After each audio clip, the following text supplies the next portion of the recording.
Mas Jana, de novo vai falar do ocupante do cargo da presidência? Vou, não tem outro jeito. Se você acabou de chegar nesse canal, meu nome é Jana Viscardi, sou eu mesma, dona e proprietária desse modestíssimo espaço, sejam todos muito bem-vindos. Você pode me acompanhar no Twitter, no Instagram e no YouTube, e pode patrocinar a produção de conteúdo deste canal através do padrim.com.br/Jana Viscardi. Existem outras possibilidades de contribuir para a produção de conteúdo do meu canal, trazendo sugestões de vídeos, comentando aqui embaixo, trazendo sua opinião e críticas construtivas sobre aquilo que eu venho produzindo, e também curtindo ou descurtindo, caso você goste ou não goste desse vídeo. Hoje, inevitavelmente, não havia como não fazer um vídeo para falar sobre o pronunciamento desastroso, delinquente, criminoso do ocupante do cargo à presidência, Jair Bolsonaro. No dia 24 de março de 2020, ele se sentou diante das câmeras lá em Brasília para fazer um pronunciamento, para falar sobre o que é o coronavírus no Brasil, para dar lá sua manifestação pública sobre a situação do coronavírus. E aí a gente tem uma série de problemas nesse discurso de Bolsonaro, na construção desse texto, e o meu enfoque aqui é justamente olhar para algum dos elementos de construção desse texto do Jair Bolsonaro. E aí, para isso, é importante dizer que outros tantos jornalistas, influenciadores digitais estão falando de outros recortes sobre essa situação, e você pode procurar então esses outros recortes. Eu não vou aqui fazer checagem de fatos daquilo que ele está dizendo. Tem um vídeo, por exemplo, da Renata Lopretti lá da Globo, justamente ponto a ponto olhando aquilo que ele diz e a relação e a conexão com o que ele havia feito sobre aquele dado episódio que ele menciona no pronunciamento. Então eu deixo alguns dos links aqui embaixo, você pode procurar e trazer também nos comentários outras possibilidades. Eu vou ler para vocês primeiro o pronunciamento. Não vou trazer para você aqui ele falando, não é mesmo? E aí depois eu vou apontar quais são os elementos que eu vou olhar, tá bom? Então vamos lá. Boa noite. Desde quando resgatamos os nossos irmãos em Wuhan, na China, numa operação coordenada pelos Ministérios da Defesa e Relações Exteriores, surgiu para nós o sinal amarelo. Começamos a nos preparar para enfrentar o coronavírus, pois sabíamos que mais cedo ou mais tarde ele chegaria ao Brasil. O nosso ministro da Saúde reuniu-se com quase todos os secretários de saúde dos estados para que o planejamento estratégico de enfrentamento ao vírus fosse construído. Desde então, o Dr. Henrique Mandetta vem desempenhando um excelente trabalho de esclarecimento e preparação do SUS para o atendimento de possíveis vítimas. O que tínhamos de conter naquele momento era o pânico, a histeria, e ao mesmo tempo traçar a estratégia para salvar vidas e evitar o desemprego em massa. Assim fizemos, quase contra tudo e contra todos. Grande parte dos meios de comunicação foram na contramão e espalharam exatamente a sensação de pavor, tendo como carro-chefe o anúncio do grande número de vítimas na Itália, um país com um grande número de idosos e com um clima totalmente diferente do nosso. O cenário perfeito, potencializado pela mídia, para que uma verdadeira histeria se espalhasse pelo nosso país. Contudo, percebe-se que de ontem para hoje, parte da imprensa mudou seu editorial. Pedem calma e tranquilidade. Isso é muito bom. Parabéns, imprensa brasileira. É essencial que o equilíbrio e a verdade prevaleçam entre nós. O vírus chegou, está sendo enfrentado por nós e brevemente passará. Nossa vida tem que continuar. Os empregos devem ser mantidos. O sustento das famílias deve ser preservado. Devemos sim voltar à normalidade. Algumas poucas autoridades estaduais e municipais devem abandonar o conceito de terra arrasada, a proibição de transportes, o fechamento de comércio e o confinamento em massa. O que se passa no mundo tem mostrado que o grupo de risco é o das pessoas acima de 60 anos. Então, por que fechar escolas? Raros são os casos fatais de pessoas sãs com menos de 40 anos de idade. 90% de nós não teremos qualquer manifestação caso se contamine. Devemos sim ter extrema preocupação em não transmitir o vírus para os outros, em especial aos nossos queridos pais e avós, respeitando as orientações do ministro da Saúde. No meu caso particular, pelo meu histórico de atleta, caso fosse contaminado pelo vírus, não precisaria me preocupar. Nada sentiria ou seria quando muito acometido de uma gripezinha ou resfriadinho, como bem disse aquele conhecido médico daquela conhecida televisão. Enquanto estou falando, o mundo busca um tratamento para a doença.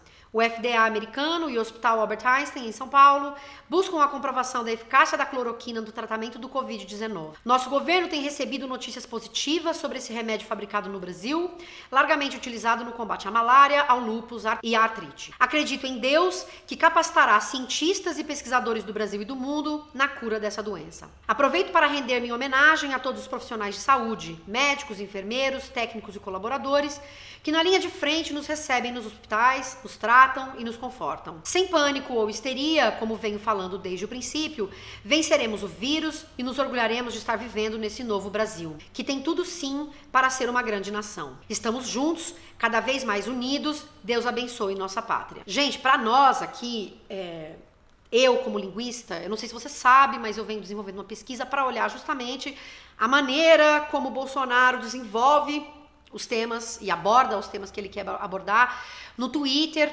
antes das eleições e depois das eleições. É provável que saia por aí um artigo nos próximos meses, eu espero que isso aconteça, e aí eu vou divulgar aqui para vocês. E é por conta disso que esse texto me interessa e por isso que eu trago ele aqui para a gente fazer uma análise. Eu acho que tem alguns elementos que são importantes. Primeiro, pensar o planejamento desse discurso, a organização do tópico, ou seja, o que é esse discurso? Ele vai falar de coronavírus e como é que ele organiza esse tópico, tá? O uso de algumas palavras que é recorrente no discurso dele, não só no do dia 24, mas também ao longo da trajetória do coronavírus no Brasil até hoje. O uso dos diminutivos, como ele também já vem fazendo há algum tempo. O ataque à imprensa e a maneira como ele lida com a imprensa, o uso da palavra verdade nesse discurso, a propaganda que ele faz de si mesmo e a maneira como ele fala dos cientistas. Eu espero falar sobre tudo isso, eu vou até anotar para não esquecer aqui. Com relação ao planejamento de discurso, o que a gente não pode esquecer é que um presidente tem uma estrutura para a elaboração de um texto que ele vai falar para um conjunto de pessoas, para toda a nação, como é o caso desse pronunciamento. Isso significa, minha gente, que não é algo que é feito de maneira atabalhoada, ela é planejada, essa fala. Ela é uma fala que é estruturada, esse indivíduo se preparou para isso com uma equipe. E aqui nesse caso pode nos importar quem é a equipe. Notícias deram conta de que o tal do gabinete do ódio tenha sido responsável pela produção desse texto. E aqui nos interessa porque o planejamento de uma fala passa também o objetivo que ela tem, né? Os fins que ela que ele tem, que esse texto tem, que essa fala tem, e a quem se direciona. E nesse caso, você observa que ele mantém um tom até eleitoreiro, características que tem a ver com o período eleitoral, de justamente o ataque à imprensa, de criação do que é essa verdade, de chamar tudo muito para si e de uma autopromoção, né? Ao invés, por exemplo, de entenda um pronunciamento sobre o que fazer, sobre o que é o coronavírus, haver uma expectativa por parte das pessoas que estão ali ouvindo, que ele vai dizer o que deve ser feito de maneira objetiva e clara. Essa expectativa do que deve ser feito, do que se imagina que vai ser feito em um discurso, ela não é em vão ou aleatória, ela parte do fato de que vivemos em sociedade e outros pronunciamentos de outros líderes mundiais têm sido feitos para justamente acalmar a população e informar a população sobre o que deve ser feito. E aí a gente entra no que é então esse gênero textual, né? A escolha por um pronunciamento para falar sobre o coronavírus e o que é que isso representa e o que é que se espera com isso. Isso é linguagem pura, gente, tem a ver com o fato de que textos são veiculados no mundo e para que a gente os compreenda, a gente precisa desses aspectos que são cognitivos, evidentemente, que mobilizam inclusive padrões, aquilo que costuma ser feito dentro daquele tipo de situação e quando isso se desvia não é da mesma forma como a gente se reorganiza para a compreensão disso. Esses conhecimentos prévios que temos, os conhecimentos que são compartilhados pela sociedade, são muitos elementos que são articulados num processo de produção e compreensão de um texto e de veiculação desse texto e tal. Então, tudo isso é importante para nós. Com relação a esse tópico que é coronavírus, também é muito importante a gente entender essa estratégia do Bolsonaro. Não é em vão. Então, quando as pessoas dizem que ele é louco, que ele tá fora de si, que ele não sabe o que está fazendo, a gente... ele sabe o que está fazendo, ele sabe muito bem o que está fazendo. Vamos falar primeiro da escolha dos referentes. Ele usa coronavírus, depois quando ele vai falar da cura e dos hospitais, do Albert Einstein, buscando a cura do coronavírus, ele vai usar a palavra Covid-19, que é o termo empregado, inclusive, pelos profissionais de saúde. Então, ele usa coronavírus e Covid. Depois, o que é que muda? Ele começa a chamar o coronavírus de histeria. Ele usa a palavra histeria 3 vezes. Num dado momento ele vai falar gripezinha e resfriadinho. É importante observar esse emprego porque ele é consistente, ele é sistemático. Bolsonaro, desde o começo de seus pronunciamentos e falas para a imprensa, no Twitter, seja lá onde for, ele usa a palavra histeria para definir o que é o coronavírus. E por que é tão importante? Porque a escolha da palavra determina a maneira como ele está enquadrando o problema, como ele entende o problema e como ele quer que as pessoas compreendam o problema. Não se trata de uma escolha aleatória de palavras. E aí você determina, portanto, o que é o problema, e aqui o drama é, ele vai contra a Organização Mundial de Saúde e vai contra líderes de todo mundo ao continuar chamando o problema de histeria. Ele, na verdade, está produzindo um efeito muito danoso, porque ele está indicando para as pessoas como é que elas deveriam tratar e entender aquele problema. Quando ele usa gripezinha e resfriadinho, nos interessa também em termos linguísticos, porque o diminutivo tem algumas funções em língua portuguesa. Uma delas, bastante conhecida, é a do afeto, né? De você chamar as pessoas no diminutivo por amor, aquela pessoa, aquela coisa que você se refere. Mas há também um sentido de desprezo e de ironia no uso do diminutivo. E certamente, quando ele chama o coronavírus de gripezinha, não é por amor que ele faz isso, mas por desprezo ao que é o problema e por ironia também, a dimensão que as pessoas dão para esse problema e a dimensão que ele, Jair Bolsonaro, quer dar ao problema. E aqui o que você tem na organização do tópico é, ele usa o tema do coronavírus para se promover, atacar a imprensa, trazer uma informação sobre uma medicação que ainda está em testes e que vai demorar muito para sair. Então ele espalha uma notícia que ainda não é concreta, uma informação que não é concreta, e depois ele vai lá falar, né, dos cientistas, que Deus vai ajudar. E aqui, e essa escolha também não é em vão, tem a ver com a postura de Bolsonaro desde sempre, mesmo antes das eleições. E aí, então, o que seria algo para informar a população e alertar a população se transforma em uma autopropaganda e disseminação de um ataque à imprensa e também a outros governadores e prefeitos que não estão fazendo aquilo que ele gostaria que fizessem. E aí agora eu queria aproveitar então para olhar para alguns elementos específicos do texto dele, alguns trechos específicos de metáforas, inclusive, que ele usa e que podem trazer algumas inferências para nós. São muitos os elementos que fazem parte do que é da percepção, da compreensão de um texto, e um deles tem a ver com inferência. A gente não diz tudo em um texto, há elementos que são preenchidos pela nossa audiência, e, portanto, pode não estar explícito, mas está lá de alguma forma. E aí me chamou a atenção logo no começo do texto, quando ele vai falar da China, e aqui, na verdade, é mesmo só uma especulação, mas que eu queria trazer para vocês, para discussão, possível discussão. Nesse primeiro parágrafo que ele está falando do resgate das pessoas de Wuhan, ele vai dizer que nesse momento surgiu para eles o sinal amarelo. Essa metáfora pode ser só a metáfora mesmo do semáforo, que é a mais explícita, mais evidente, né? Você tem lá no semáforo o sinal vermelho, o amarelo e o verde. Mas, de alguma forma, também é muito curioso que isso esteja aqui justamente no parágrafo em que está se falando sobre a China, um país asiático do povo amarelo. De novo, neste caso específico, é só uma especulação mesmo, só uma coisa interessante de pensar o uso desse termo nesse lugar, justamente onde está se falando sobre a China. Aqui tem um momento em que ele vai dizer assim fizemos quase contra tudo e contra todos. Você não sabe exatamente o que ele está dizendo, é uma frase de efeito, porque ele não está explicitando para você contra tudo quem e contra todos quem. Ele deixa essa frase no ar para que você faça as suas inferências. Isso também é uma estratégia, né? Justamente para você mobilizar o seu conhecimento, e ele, como ele é a figura que faz justamente ataque à imprensa e a todos aqueles que falam coisas que vão contra o que ele pensa, os indivíduos que estão coligados com ele vão fazer inferências que estão relacionadas justamente a outros discursos do próprio Bolsonaro sobre aqueles que supostamente o perseguem. Isso é importante, porque você tem justamente essa intertextualidade, esses outros textos que conversam com ele, que conversam com esse aqui, na mente ali dos seus eleitores que ainda o defendem, porque justamente é ele jogando essa possibilidade de inferência para as pessoas. O que ele faz na sequência é apontar de alguma forma o que é esse quase contra tudo e contra todos, porque ele vai falar em seguida do caso dos meios de comunicação e ele vai dizer que foram na contramão e espalharam a sensação de pavor, tendo como carro-chefe o anúncio do grande número de vítimas na Itália.